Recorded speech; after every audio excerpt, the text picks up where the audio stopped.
Theory में changing की जरूरत क्यों पड़ती है? अभी देखा ना आपने, यहां भी हुआ चेंजिंग। डरबन, इटली, सिसिली में भी चेंज होता रहता है, एक आता दूसरे को बदल देता, साइंटिस्ट खुद एक दूसरे को बदल देते हैं। लेकिन नबी की थ्योरी क्यों नहीं बदली जाती है? नबी की थ्योरी आज तक चल रही है। और 5000 वाला मस्जिद का इमाम जुमा के दिन मिंबरे रसूल से वही बात बोलता है जो 1400 साल पहले मस्जिद नबवी के मिंबर पर खड़े होकर मुस्तफा बोले थे।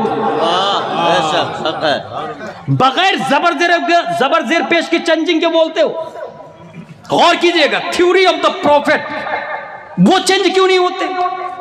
मेरे भाई, थ्योरी चेंज इसलिए होती या कोई एक दूसरे को ओवरटेक इसलिए करता है कि उसके पास माइंड ज़्यादा होता है।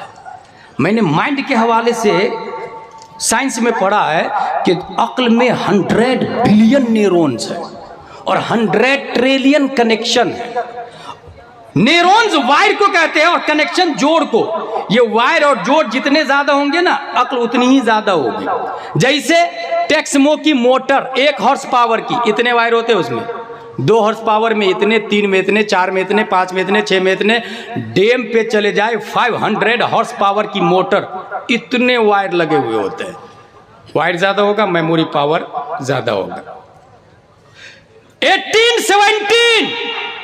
1817 में पूरी दुनिया में सबसे पहले जर्मन में साइकिल बनी थी। उसकी स्पीड 20-25, दूर से लोग देखने आ रहे थे। पहली बार इंडिया में साइकिल आई थी, भीड़ लग गई देखने के लिए। जिस गांव में साइकिल पहुंची, क्योंकि महीनों का सफर हफ्तों में बदल दिया था उसने। हफ्तों का दिनों में, दिनों का घंटों में, घंटों का मिनटों में बदल दिया था उसने। लेकिन साइकिल के फाउंडर से ज्यादा अक्ल लेके 1894 में डेमलर पैदा हुआ, उसने मोटरसाइकिल बनाई। साइकिल वाले को भूल गए लोग, क्योंकि मोटरसाइकिल में सीधा स्पीड दिया 100 की, 125 की। मोटरसाइकिल जिसके पास है वो मालदार है। जिसने मोटरसाइकिल बनाई वो सबसे बड़ा साइंटिस्ट, फादर ऑफ साइंस बन गया। लेकिन जब 1898 में मारिया एंजो फरारी की 4 व्हीलर 340 किलोमीटर रफ्तार लेके आई, दुनिया उसकी स्पीड को भूल गई। 340 किलोमीटर पर आवर। थ्योरी को खत्म कर दिया, बीट किया, ओवरटेक किया, चेंज किया, अपडेट किया, तरमीम किया, तशरीह किया, इजाफा किया। लेकिन यही बस नहीं है।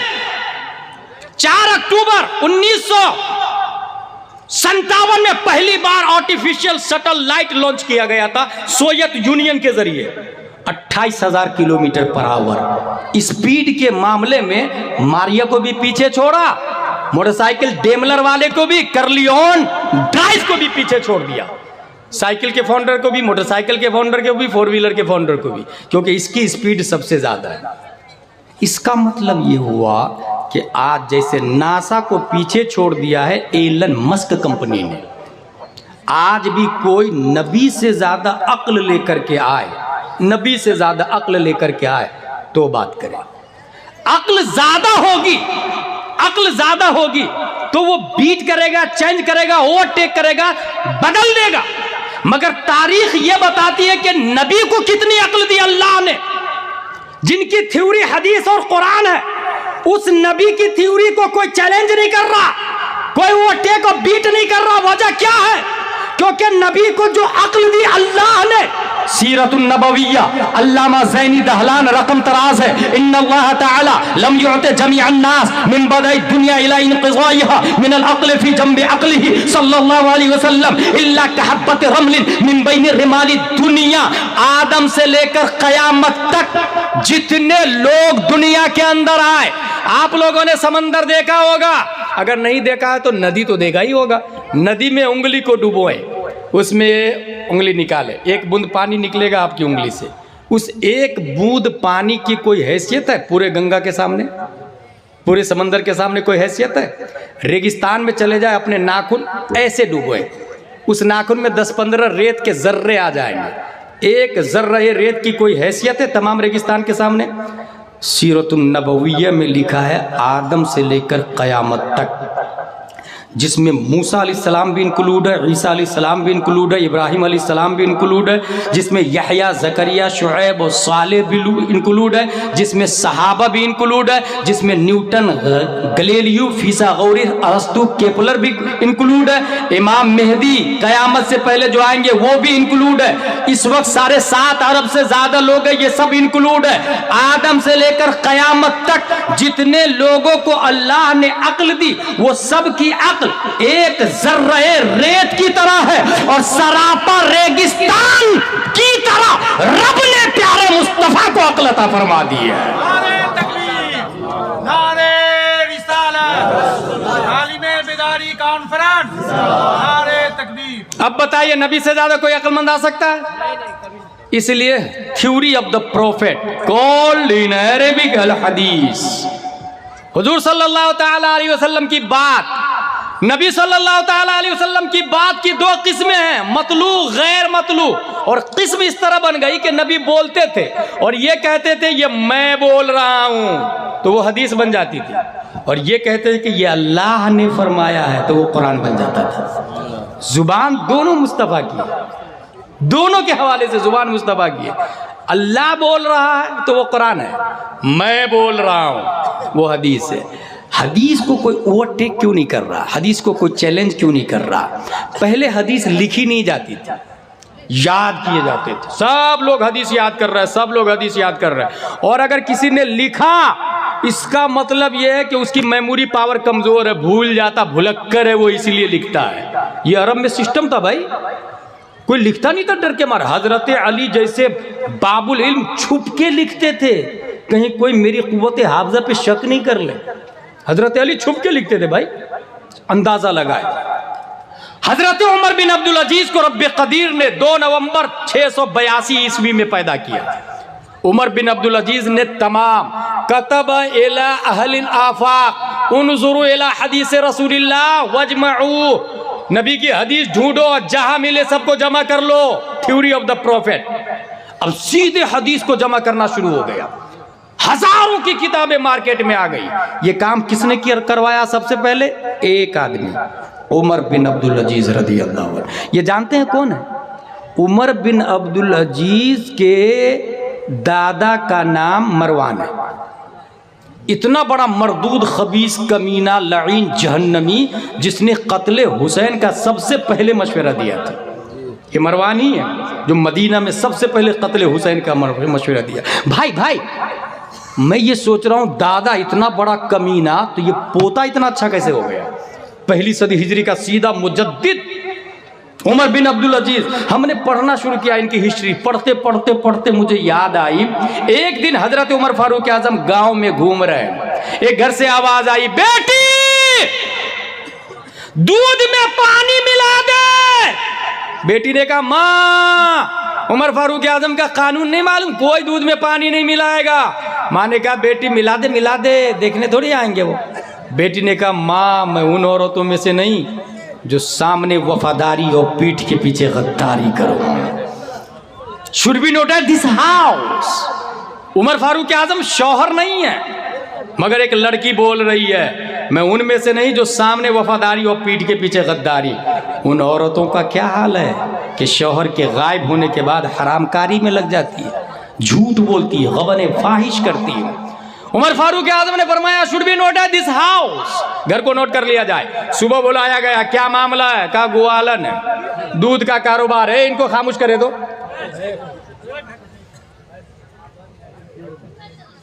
दो लाइन की तकरीर ने 800 साल हुकूमत करवाई थी फिलिस्तीन पर, मगर ख़त्म जो हुआ ना, वो बेटा बाप से लड़ने लगा इसलिए ख़त्म हो गया। हिस्ट्री में लिखा हुआ ये भाई, बाप बेटे की लड़ाई से वो स्पेन ही हमारे हाथ से चला गया। और जब स्पेन गया तो जानते हैं क्या हुआ? मदरसे को ख़त्म कर दिया उसने। मदरसे को क्यों ख़त्म किया?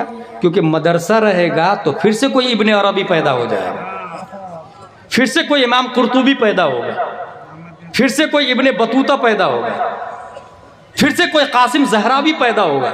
इसलिए मदरसे ही को ख़त्म कर दिया। एक और अंदर की बात बता, 2 लाख उलमाए किराम को ये कहा कि हज़रत आप लोग हज करने चलिएगा, काबा देखने, गुम्बद खजरा देखने। कौन आलिम चाहेगा मैं नहीं देखूं? 2 लाख लोगों को कश्ती पे बैठाया और बीच समंदर में जाके कश्ती को डुबो दिया उसने। तारीख 1 अप्रैल की थी। हलचल सिवानी जाहिल नकीब का नाम नहीं, पढ़े लिखे नकीब का नाम है। अल्हम्दुलिल्लाह, I am proud of it. मेरे भाई 2 लाख उलमा को खत्म किया, मदारिस को खत्म किया। आज भी स्पेन में कोई मदरसा नहीं है। अगर ये समझ में आ गया है आपको तो मदरसा कादरिया फिरदौसिया गरीब नवाज की अहमियत का अंदाजा लगा सकते हैं। उमर बिन अब्दुल अजीज ने हदीस को जमा किया, लेकिन हुआ, हाँ क्या कह रहा था मैं, लड़की को बुलाया, अपने बेटों से कहा तुम में से कोई शादी कर ले। 22 लाख मुरब्बा मील के हाकिम है वो, अपने घर की बहू बना रहे हैं ग्वालन को, दूध बेचने वाली को। क्यों? इंसाफ, अदल, पीछे इंसाफ। एक बेटा तैयार हो गया, उसी खातून के नवासे का नाम उमर बिन अब्दुल अजीज रदियल्लाहु ताला अन्हु। अब क्या समझ में आया? ये माँ और बहनों के लिए है।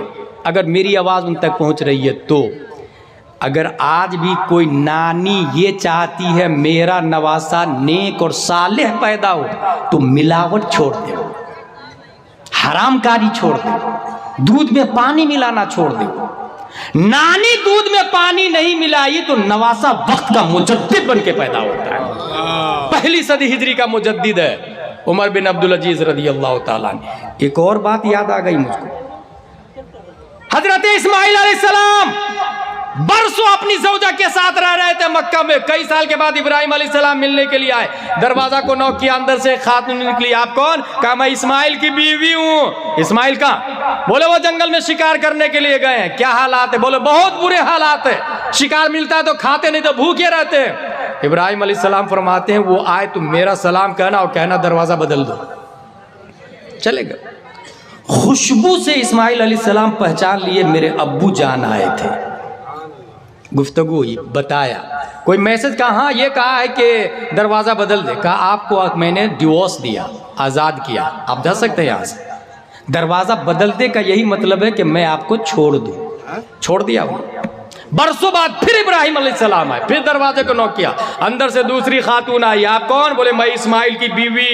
इस्माइल का? बोले जंगल में शिकार करने के लिए गए। आपके हालात कैसे? कहा अल्हम्दुलिल्लाह अला कुल्ली हाल। कहा इस्माइल आए तो मेरा सलाम कहना और कहना दरवाजा बहुत अच्छा है, बाकी रखे। गौर कीजिएगा, उसने कहा बहुत बुरा हाल है, दरवाजा बदल दो। इसने कहा अल्हम्दुलिल्लाह अला कुल्ली हाल, हर हाल में अल्लाह का शुक्र है। इब्राहिम अलैहिस्सलाम ने कहा दरवाजा बाकी रखो। जुमला यह है कि दरवाजा बाकी रखो, हकीकत यह है कि उस खातून के पेट से बरसों बाद प्यारे मुस्तफा को पैदा करना मकसूद था। कुछ समझ में आया? जिस खातून ने शुक्र अदा नहीं की उसको हटाया गया क्योंकि प्यारे मुस्तफा इस्माइल अलैहिस्सलाम के बेटे का नाम है। हजरत इस्माइल अलैहिस्सलाम की नस्ल से प्यारे मुस्तफा 571 ईस्वी में मक्के में पैदा हुए, आखिरी नबी हमारे नबी। तो रब की मशीयत ये नहीं चाह रही थी कि मेरे महबूब की नानी वो हो जो शौहर का शुक्रिया अदा नहीं करती है। शौहर का शुक्रिया अदा नहीं की तो नबी के नानी बनने से महरूम कर दिया गया उसको। आज भी कोई खातून चाहती है कि मेरी नस्ल में नेक लोग पैदा हो, ईमानदारी से काम ले। Theory of the prophet Umar bin Abdul Aziz ने जमा किया। अल्लाह का शुक्र है हजारों की तादाद में हदीस जमा हो गई। हदीसों की तादाद काउंटलेस है। सरसरी तौर से इतना जान ले, जिसको 1 लाख हदीस याद हो उसको हाफिजुल हदीस कहते, जिनको 3 लाख हदीस सनदन मतनन याद हो उसको हुज्जत कहते, जिनको तमाम हदीसें याद हो उसको हाकिम कहते, और जो अपने जमाने में सनदन मतनन हुफ़ाज़ व मुहद्दिसीन का मरजे हो इल्म हदीस में उसको अमीरुल मोमिनीन फिल हदीस कहते, जैसे इस जमाने में हुजूर मुहद्दिस कबीर दामजिल्लु अलैना के साथ है। मरजे हुफ़ाज़ व मुहद्दिसीन